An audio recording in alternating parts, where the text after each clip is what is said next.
Okay. Well, first of all, my father was a diplomat too. So I decided at the age of 6 that his job looked like the best job in the world and that that's what I wanted to do. And I never changed my mind. So I always wanted to be a diplomat, and I knew a bit about the lifestyle already from travelling with him. So I didn't actually apply for Paris. I just got sent there because I already spoke French. But I do remember on my very first day in Paris wandering around thinking, wow, this place is so great, I don't know how I'm ever going to leave.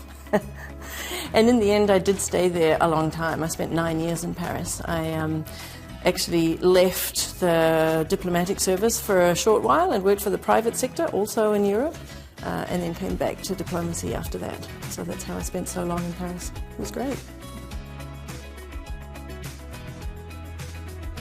I kind of went into diplomacy assuming I'd spend most of my career in Europe because I already spoke French and I knew Europe well. And before I joined the diplomatic service, I did an internship in the EU, the Council of the EU. So that was really my area of specialty. But then when I was a younger diplomat, I was alone with my child. So I was raising my child as a single mum, and I needed to find a way to go on posting that would work for a single parent. And that's when I discovered posting in China that came with 2 years of language training before it. So 2 years of language training was actually quite a good way to handle a small child and a career at the same time. So that was really what first drew my attention to Asia. So I first had a posting in Beijing. While I was on language training in Taipei for the posting in Beijing, I took a holiday here to Seoul with my son. And we had no expectations. We really had just looked around the region for somewhere to go and found a cheap flight to Seoul, so we came to Seoul, and I loved it. I fell in love with it, and that was the beginning of my love for Korea, based on 4 days in Seoul with my 7-year-old son, and I always wanted to come back. I've always sort of aimed to come back here, and when this job as ambassador came up, I fought very hard to get it. I really wanted to come here. It's like one of those situations where you like something, but then the more you look into it, the more it seems destiny because everything fits. So the more I looked into the actual job of ambassador here in Korea, the more it seemed just right. It covers everything. I mean, there is a very strong trade component because Korea is New Zealand's 5th largest trading partner. It's increasingly an important economy. It's also very important in the geopolitical area. It's very centrally located in a very interesting part of the world, so there's lots of work to do in that space. There's a strong sort of defence angle to it because of New Zealand's contribution to the UNC. And then there is a lot of cultural and people-to-people exchanges and a growing sort of interest in New Zealand to travel here and a strong Korean community in New Zealand. So all the different bits of diplomacy were there, and that's what I like about diplomacy is the wide-ranging variety of work. So I was really pleased to come here for all of that. And also the size of the embassy I think is just right. So yeah, everything fit. The biggest goal that I want to accomplish here, which I think will help New Zealand's efforts across the board in all the different areas in Korea, is simply to raise the profile of New Zealand, to have more awareness in Korea of what New Zealand has to offer. I'm very aware that Korea right now is cool in the whole world. Everybody loves Korea. The soft power of Korea and the soft power successes that Korea's had recently have been quite phenomenal. So everybody wants Korea's attention and Korea's investment and Korea's tourists and Korea's students. And so we need to have people in Korea think of New Zealand and think, why not go to New Zealand? So my aim over the 4 years across the board globally is just to raise the profile of New Zealand, have people think of New Zealand. And generally what we have found is that in various surveys done around the world, the more people know about New Zealand, the more they like it. If they go there, then they really like it. If they know someone else who've been there, then they like it too. And if they've heard about it, the more they hear, the more they like. So I think awareness of New Zealand is one of the best things I can do for the country across the board. For a very long time, our top exports to Korea were wood and aluminium, but just recently, dairy has taken over as the #1 export to Korea. And that is not now just bulk milk and butter, which is what we have been selling for generations from New Zealand around the world, but now we are specialising more and more in high-tech, very advanced supplements taken from dairy sources, and that is having a lot of success in Korea. There's very high value products, very technical, very technological, very scientific, and they can do a lot of good. There's a lot of nutrition in dairy products that you can pull out in various ways and use them in supplements, and that's having a lot of success here.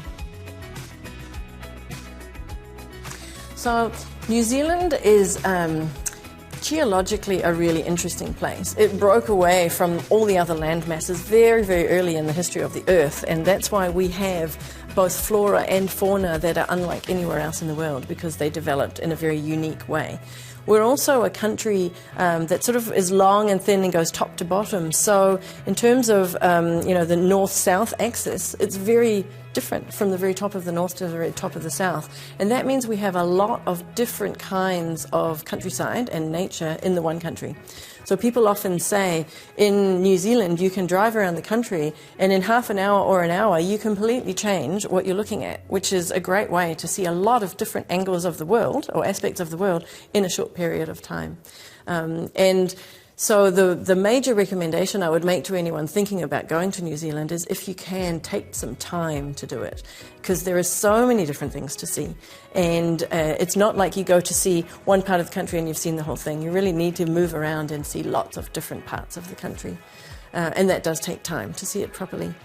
Well, I personally like driving holidays in New Zealand. I think that's the best way to get to the most amount of places in your own free time, and then you can see things along the way as well. There's a lot of beautiful things to see in New Zealand just from driving, just from your car seat, looking out the window. But as it happens, I did a fantastic itinerary through New Zealand with friends who had sons the same age as my son. They were sort of early teenage at the time. We did a tour where we started in Auckland and we drove down to Hobbiton. So the first stop was Hobbiton, and we had breakfast at Hobbiton.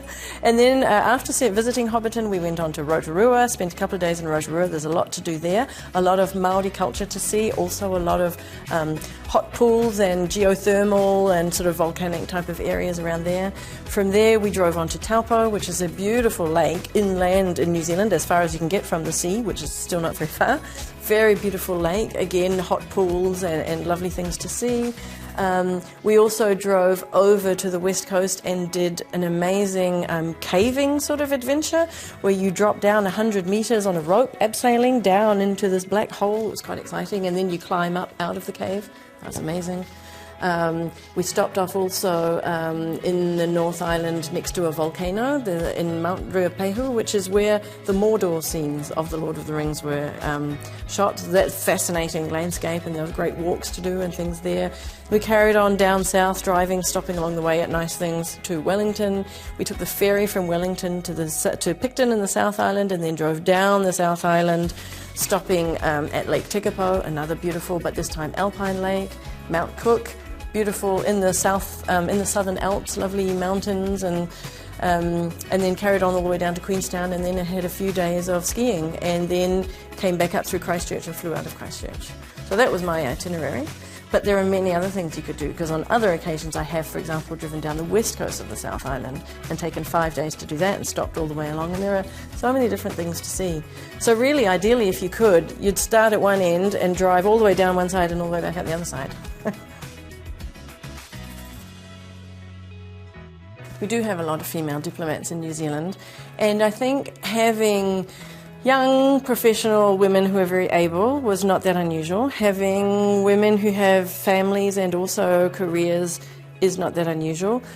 But the combination of it all in the form of the Prime Minister, that was sort of, it was taking everything, put together into a high level. So that was a bit of a surprise. Not really a surprise to me, but welcome as a sort of a signal to the world that you see this happens. It's happening all the time, but look, it can work perfectly well. So I really welcomed her arrival into that position for that reason. I was very lucky growing up that my parents, even though my mother never really had a career and mostly followed my father's diplomatic career, they raised me to think that there was no reason that I couldn't do anything I wanted. It never occurred to me that there was anything I couldn't do just because I was a woman. And then the same when I had a child, it never occurred to me that that should stop me from doing anything, which I think must come down to the way I was brought up, just to think that it was normal. But being a single mother, yeah, still in some people's eyes, there were some maybe older, more conservative people who would still be surprised by it, or surprised that I openly admitted it and I thought nothing of it. But in the modern world, which mostly my friends come from, it seemed to be perfectly accepted. I found my employer, the Ministry of Foreign Affairs, really helpful, very supportive. I always told them, you know, I'm willing to give a lot to my career. I really like my job, I really like my career, and I'll give it a lot. But I had one constraint, which was that I have this child and I have to be able to work around him, who is my priority. And they went to a lot of effort, and they made allowances for me as needed. You know, sometimes I couldn't go to a very early morning thing because first I had to see my child off to school or something like that. But overall, I think it worked quite well. Yeah, it worked fine. Actually managing raising a child and having a career is not one long stretch, you know. All the different stages of a child's life are quite different. So there'd be a couple of years where I'd do it one way, and then a couple of years I'd do another way, and then a couple of years there'd be another arrangement. And so it was really a sort of a jigsaw puzzle of a whole lot of smaller, shorter periods of time, each one slightly different depending on his needs and where we were at. We have, yes. Obviously COVID affected that somewhat, and now we're building back up again, but we would like to have them back.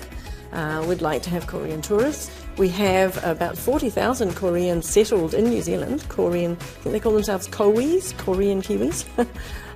So we already have a strong Korean community in New Zealand, but we would like more. And also Korean investment and Korean business joint ventures and things like that. There are a lot of niche opportunities in New Zealand and sort of high-tech and innovative new areas happening in New Zealand.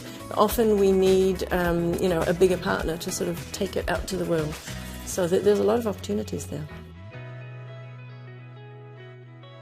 We have, I think, the opposite population problem, where we don't have all that many people. So, we have quite a large land mass with relatively few people, which means that infrastructure, for example, through the country per head of population is very expensive. So roads and railways and things like that, always very expensive. Our population is only 5.5 million for the whole country. Our biggest city is 1.5 million people. That feels like a big city to New Zealanders, but I know that for Koreans that's nothing at all. So. Diversity is a real strength, I think, for anybody. So in New Zealand, we like to think we are bicultural. We're also multicultural in the sense that we have lots of different influences coming into New Zealand, and we welcome those. We like to embrace them and adopt them and amend, change our ways accordingly. But the basis of New Zealand is very bicultural. The Māori people are the indigenous people. They were there the longest, and they have great culture, great traditions. And I believe that most New Zealanders really like to embrace that and believe it's a strength. There are various words in te reo, which is the Māori language, that we all use and we all understand. There are patterns, things like on this carpet, for example, patterns, decorations, ways of being, but also really important values. I actually think that the values in New Zealand are partly what make us happy. And there, for example, there's a very strong value of a thing called kaitiakitanga, which is a Māori concept, and it's based on sort of guardianship, the concept that every generation is just a guardian of the land and the culture and the traditions for the next generation, and so we look after it and preserve it and pass it on. I think that's really important, and recognising that and valuing it is part of what makes people realise that we live in such a special place. It makes us appreciate it more, which makes us happier. The place generally, the people, the food, the culture, it feels to me like there's a lot of marrying of sort of old traditional culture and modern life here, and it's done really successfully. It's very attractive. I see, for example, if you go to Gwanghwamun Square in the weekends, or to the palace at the end of it, Gwangbokgung, right? Gyeongbokgung, and Korean people dressed in the traditional hanbok taking the opportunity to take pictures of themselves in the traditional way. Those sites, all of the palaces, beautifully conserved and preserved. They're very nice to visit. The food, the traditional food, I mean, that's going back a long way, right? And it's delicious. And the whole world knows it now. Everybody's buying it. And then some of your great K-culture stars. I mean, a lot of the K-dramas set in traditional Korean historical pieces, and now the whole world is watching them. And bands like BTS, for example, which have incorporated aspects of traditional Korean music or traditional Korean clothing into their modern music videos and songs, and it's really well done and it's very impressive. So I think Korea's done a great job on that front. I think that New Zealand's appreciation of all the values and the benefits that the Indigenous culture have to offer us is probably relatively recent as well, and it's getting more so as we move on. I do think that in New Zealand we are more and more realising the value of diversity, including in every aspect of life, even some where traditionally or where previously we might have thought this is entirely a Western concept, for example business. But actually Maori values and some of our Maori iwi in New Zealand have had extraordinary business success, very sophisticated. And recently I did a leadership course in which all of the leadership concepts that have been shown around the world to work the best in leadership positions are actually very similar to traditional Maori values, which just goes to show that you can use this diversity in every aspect, and I think it's always a strength.